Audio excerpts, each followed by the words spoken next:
Kian kian nim lungai thamu olol pa he na no tu silula nam te singa chuan athil ti da chu fiat ti ro ama choi moi na sa ula ama pakin zai ro athil mak ti jong jong thu chu sil ro aming kiang him chu chuang ro lai pa jong tu de tin lu chu him ro se kian kian nim polasa bung khat cha som paru lung khat chum jamu ama chuaning kim siamani ya vanom te leom te ne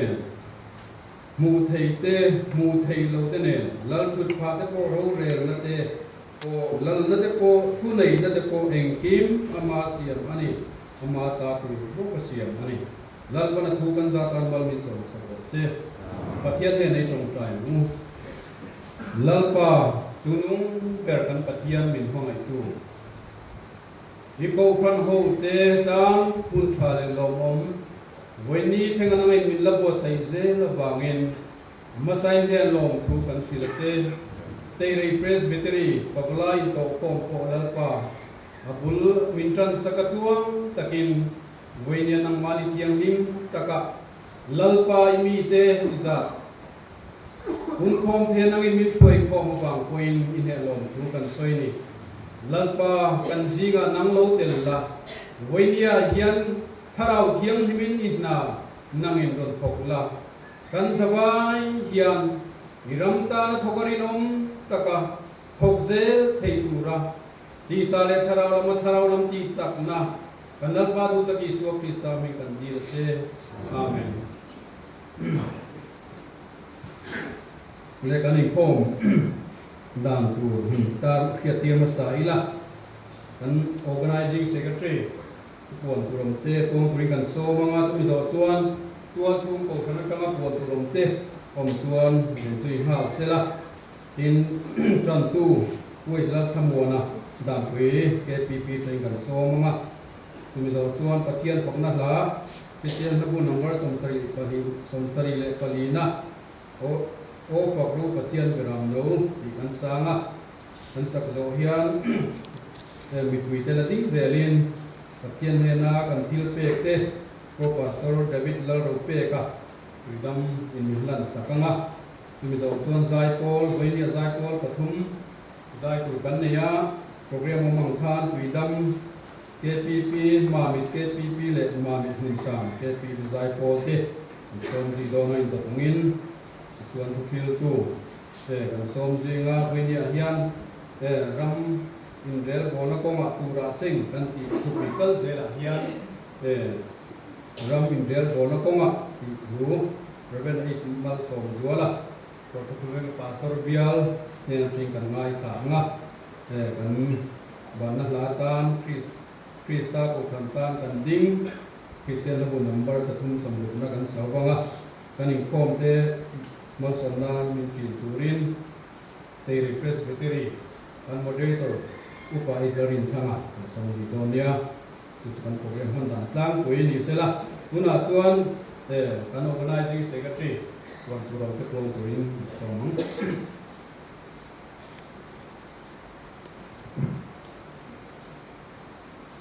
Getting home, Rubok,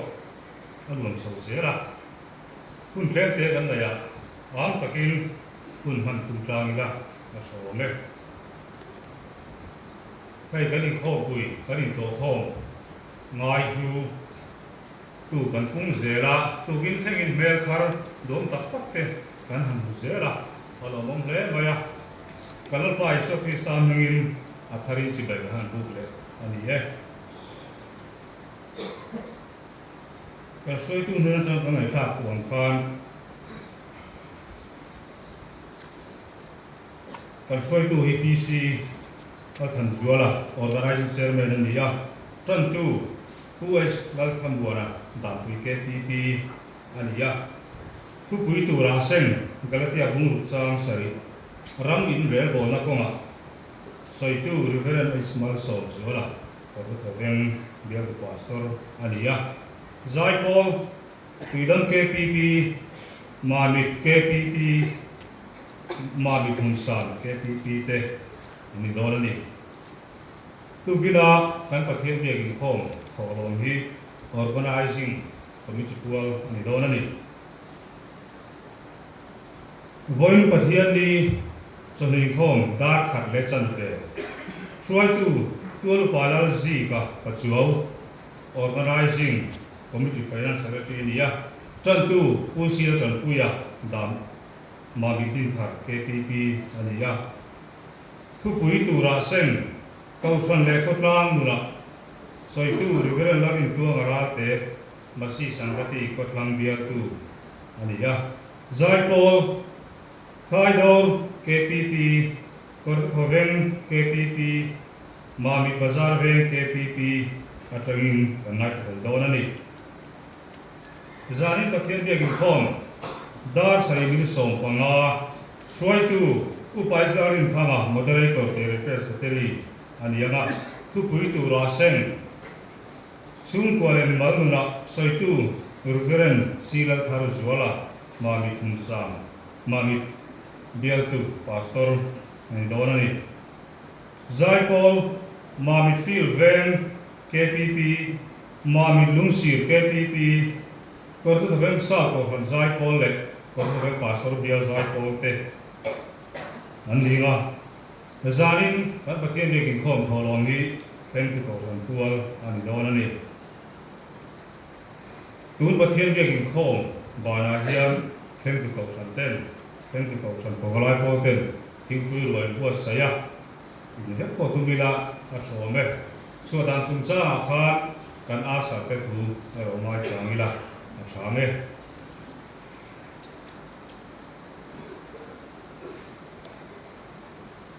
kan ni khom ran tu ku ai sel samona dang wi somu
takin lalpa mi sentira ke mani ti te ma ani lawa lalpa ma mai nale pi za mai na ban cho ne hun khem thei kan ti hi kanin chiat apoi mo kan chiat to sa man se lalpa nang ma zar tam tak kan zo chi nan ti kan sia kan lo me ma ma sai de wan ku kan se lalpa vein nire nong ku lai vein itu ta ro kui tak te kan ngai ka le do na ma thu kui koi mo tak te kan ngai ka do na nuwa ta chan sai tu tu te ai mo sa an nang nang i kon sak kan dua ngai ka tu ke kan ko lo na ro kui tak kan chan te tu le nong pa ko sang ni ki te ina long tak le nang ma chong mo le phok tu de an kolam an pan le am khan le pa ke ni ka balai te ko mani me om lam kolam te lim ta le lam tang ta ka ma choi mo phok tu de kan ho le te na tu din itu dia him kan siar te ne man sa ta ko rin i ko ai na kan le pa sa te tan ni je him ni kan di le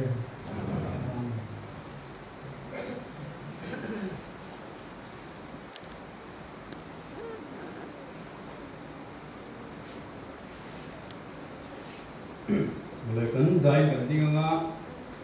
tian pakunan Christian lamu number samsari da palina o paku patian dalam mu tiga kan sa bisa bisa kita lakukan na mungkin dapat nanti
kan thil pe kan in pathian pa in lo kan fai bu